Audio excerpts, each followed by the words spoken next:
Okay, hello everyone.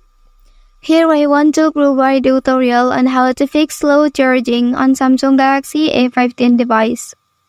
Slow charging on your Samsung device can be quite frustrating. So here are some steps you can take to fix this issue. First thing first, you have to make sure that the charger and cable you are using is original. Well, next you can put unused applications to sleep to limit battery usage for applications that you don't use often. Okay, open Play Settings menu on your device.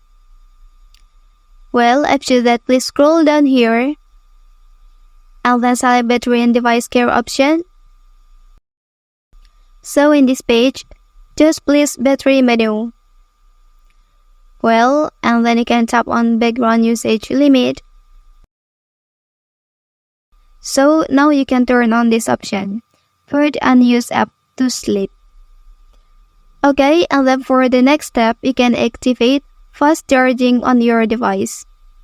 Okay, return to the previous page. Here we can select more battery settings.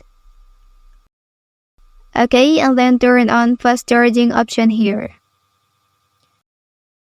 Well, that's the tutorial on how to fix slow charging on Samsung Galaxy A15 device.